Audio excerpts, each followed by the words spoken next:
What's up guys, welcome to Rogue Reviews. My name's Nolan. Doing something a little bit different today. Going to do a speculation piece on the upcoming film Star Wars The Last Jedi. So the J.J. Abrams directed episode of The Force Awakens left us with more questions than answers, which is understandable when you consider what he had to achieve. Setting up what the Star Wars universe looks like 30 years after Return of the Jedi, bringing back fan favorites, and also setting up the next generations of heroes was a monumental task that JJ had to deal with, and in my opinion, he absolutely crushed it. Handing the baton off to skilled filmmaker Rian Johnson was a huge win in my book. Now it looks like Rian is set to leave his own thumbprint on the Star Wars lore with The Last Jedi. Last week, a Japanese promotional leaflet was released, and the very first line promised some big things to come for the next Star Wars film. Roughly translated, the promo says, "The most shocking truth in Star Wars history will soon be revealed. A new generation's tale of the struggles of light and dark, virtue and evil has begun with the death of Han Solo. In a galaxy where the First Order and Resistance are fighting against each other in a war, the heroine, Rey, had the Force awakened within her. What will happen to the galaxy when Rey and the only remaining Jedi Knight, Luke Skywalker, meet? Kylo Ren has fallen to the dark side and killed his father, Han Solo, as a successor of his grandfather, Darth Vader, and a high-ranking enforcer in the First Order. Where will his ambition lead to? Furthermore, Kylo Ren's mother, the leader of the Resistance, Leia, Poe, Finn, and BB-8, will embark on a new mission. The story has finally begun and will lead to a mysterious climax. December 15th. Be ready for the most shocking truth surpassing the previous stories." Now this video is going to focus on the first and last line of the promo. The most shocking truth surpassing previous stories is certainly a big promise. With this news, fans are also starting to worry about The Last Jedi being a soft remake of The Empire Strikes Back, which already holds what many to believe to be the most shocking twist in cinematic history, the reveal of Darth Vader actually being Anakin Skywalker. This is also a worry among fans, seeing that the biggest critique of The Force Awakens was all the parallels it had to Episode 4, A New Hope. And while Rian Johnson said there are similarities between the two, it's not a repeat. Joking with the fan on Twitter who accused him of remaking Empire, he sarcastically responded, "Greg is right, I've actually spent the last 3 years just copying Empire." But with that out of the way, it does look like Johnson has something big up his sleeve. In this video, I'm going to share 4 of my own theories on what the shocking truth could be. This is purely speculation and based on previous knowledge and new canon material that has recently been released. With that, let's get started.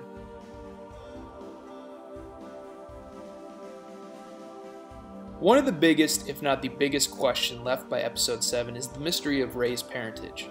Leading up to the film, all action figures and products simply had her first name on the box, leading many, including myself, to believe that this would be addressed in The Force Awakens. And while in the film it is certainly hinted that there is something special about Rey, nothing concrete is ever said on the matter. All eyes are now turning to The Last Jedi to give us an answer to this lineage. Speaking on the matter, this is what Rian Johnson had to say about it. Are we going to find out who her parents are? You don't have to tell me. It's something that is absolutely going to be addressed in the movie. It will be addressed, but there won't be clarification? It depends on... I can't say it. I was about to say something. You almost got me. Is this a circle of trust? We'll only show a couple million people. Is it now? Now, being addressed certainly doesn't mean we're going to find out for sure. I do have a strong feeling that whoever Rey's parents are will play a key role in her character's arc. However, I do feel like it would take a lot for this reveal to count as the shocking truth. Rey being a Skywalker or a Kenobi would not really shock anyone at this point. My money's still on Rey Kenobi. And the theory that she's the next Virgins of the Force is also picking up some traction. Heck, even the name Rey Palpatine has been thrown around, but I highly doubt she's Sheev's granddaughter. For this to be the most shocking truth, there's really only one theory that would make sense. As history has shown, Star Wars likes to reuse and recycle old ideas and concepts that did not make the final cut of the films. One of these concepts comes from an early draft of Revenge of the Sith, in which Sheev Palpatine is explaining Anakin's origin to him. "I've waited all these years for you to fulfill your destiny. I arranged for your conception. I used the power of the Force to will the midichlorians to start the cell division that created you." "I don't believe you." "Ah, but you know it's true. When you clear your mind, you'll sense the truth. You can almost think of me as your father." "That's impossible." "Nevertheless, you must decide." Many have speculated that Lucas cut this part of the scene because he felt it drew too much of a parallel to the Vader reveal later in the saga, so it was just heavily hinted that this was the case in the final cut of the film. But could they use this idea in The Last Jedi, swapping out Palpatine and Anakin with Supreme Leader Snoke and Rey? It certainly is a possibility, and one that would surprise a lot of the audience. It would explain the mysterious nature of Rey and her strong connection to the Force. Speaking of that Snoke guy,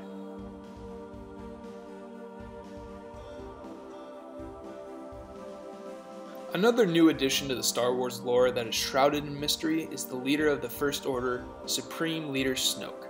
Many first speculated that Snoke was actually the Sith Lord that trained Emperor Palpatine, Darth Plagueis. However, the theory seems to have been debunked by Lucasfilm story group member Pablo Hidalgo, who said on Twitter, "Snoke is Snoke." Now, as being one of the members of the Lucasfilm story group, Pablo has to be coy with a lot of the rumors and info that goes around the web, but he has made the Snoke point so many times I believe he's telling the truth. He even went as far as to carry around your Snoke Theory Sucks card at Star Wars Celebration. We really don't know much about Snoke, other than he has been around for quite some time. The novelization of The Force Awakens, which is canon, includes this passage. "Kylo Ren, I've watched the Galactic Empire rise and then fall." So it's safe to assume that Snoke has been alive for the whole saga up to this point. Though in Chuck Wendig's Aftermath trilogy, it hints at a much more ancient origin for someone, who I'm assuming is Snoke. There is an ancient prophecy on Jakku of an ancient being returning to rule the planet.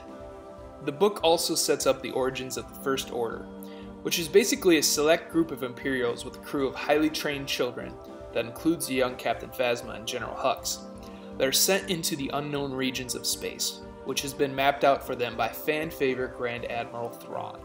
They are sent there knowing that something or someone is waiting for them. Is Snoke some figure that has been around for far longer than we realized? If so, what is the shocking truth about him?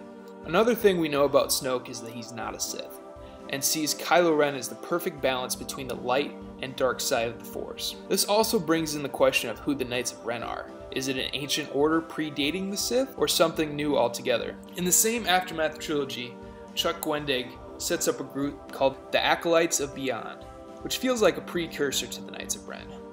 This group purchases what they believe is Darth Vader's lightsaber, and also worship the fallen Sith. Sounds like Kylo and his band of fanatics, if you ask me.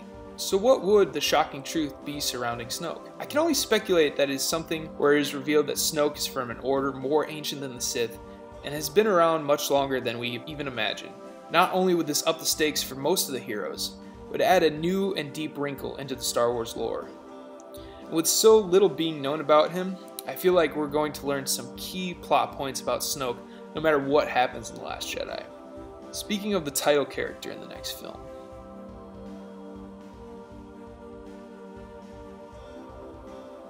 the old expanded universe is a very touchy subject since it was wiped away by Lucasfilm in early 2014, and no matter how many people say so, it was never actually canon.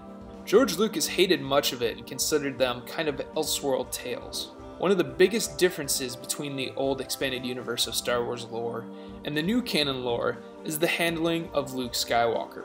In the EU, Luke was a very public figure, a celebrity everywhere he went, studied by all the younglings in their social studies classes.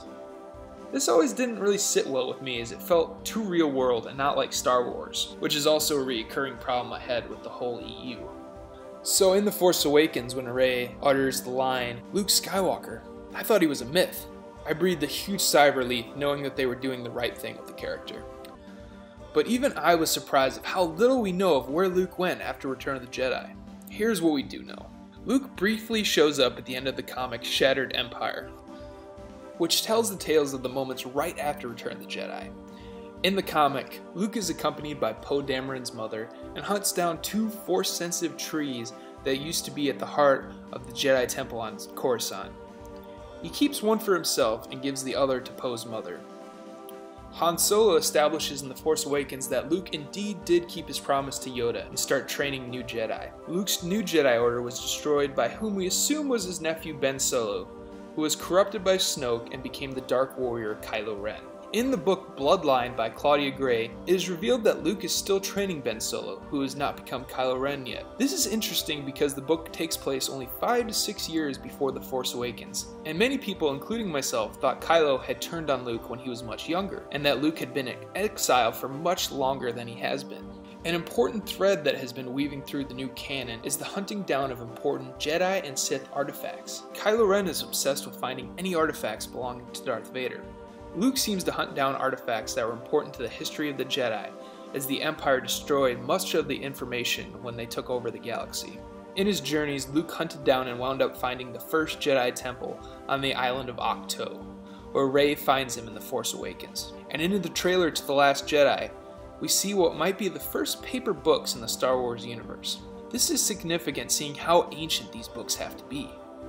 The Old Republic games take place 4,000 years before A New Hope, and even they have their electronic Kindles. So these books that we're seeing could be something very ancient indeed. Could these books hold the most shocking truth? It's a very likely scenario. Even if it is not the big twist, I think we're going to find out through these books that the Jedi Order has been dramatically changed throughout the course of history. This could lead to many revelations that would be a challenge for Luke. When speaking on writing the film, Rian Johnson said, "I started out by writing the names of each of the characters," he said, "and thinking, what's the hardest thing they could be faced with? What's the first name you put on the list? That would be Luke." Daisy Ridley also teased at Star Wars Celebration what Rey discovers with Luke in the new movie. And what is very apparent from where we left off in The Force Awakens and where we begin with The Last Jedi is Rey has a certain expectation as to what she might be getting from Luke and what that might entail. And as a lot of people know, it's difficult when you meet your heroes because it might not be what you expect. It seems that Luke is going to be so dramatically different in The Last Jedi that this is what Mark Hamill told to Rian Johnson. When I read 8, I told Ryan, I fundamentally disagree with virtually everything you've decided about my character, but might be a good sign because I was really wrong about 7. I said, when I turn around, the audience is going to hoot and holler because it's such an obvious cheat. I didn't foresee John Williams' incredible music and the shots of Daisy, the build up to it all, so I was never happier to be wrong. Alright, next point is where my speculation gets a bit crazy. That boy is our last hope. No, there is another. That line from Yoda has many people questioning who Yoda meant these days. I fully believe when George made the films, it was obvious he was referring to Leia as the other. Many people now wonder if Rey is the hope he spoke of, but I wouldn't be surprised if this line is retconned into being the big twist in The Last Jedi. As I've stated before, Star Wars likes to reuse old ideas and concepts that were left out. Now, when Lucas was originally writing the saga to be the 9-part epic he envisioned, the other didn't refer to Leia. Luke's sister was to be another character altogether, one that Luke would have to find to help him bring down the Emperor in later episodes. Lucas scrapped this idea and decided to make Luke and Leia siblings and wrap up the Emperor's story in 6th film. The reason so much speculation of who this could be is also relevant because of how the saga films are discussed by the higher-ups at Lucasfilm. Kathleen Kennedy always refers to the saga films as the continuing story of the Skywalker family. I have no doubt that this will always be the case if they go forward making a trilogy after the sequels, as this gives us a common narrative thread that the audiences can cling to. But what Skywalkers will make it past this trilogy? After the tragic passing of Carrie Fisher, it seems like Leia's story will be wrapped up in Episode 8. This leaves us with Luke and Kylo, assuming that Rey has no Skywalker blood.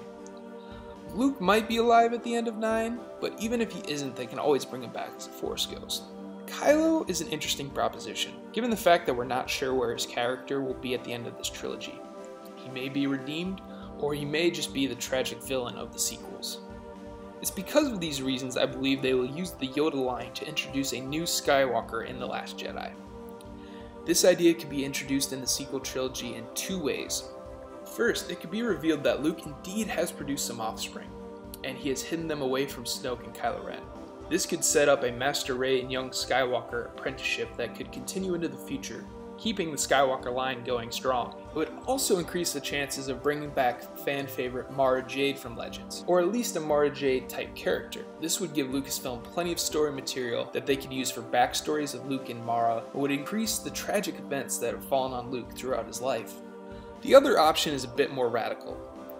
As we all know, love him or hate him, the prequel films can be pretty divisive among fans. But with each passing year, these films are starting to be more accepted by both fans and the people at Lucasfilm as part of the greater saga. Now, one thing the prequels introduced was the history and lore of clones. Ever since Luke mentioned the Clone Wars in Episode 4, people wanted to see those epic battles.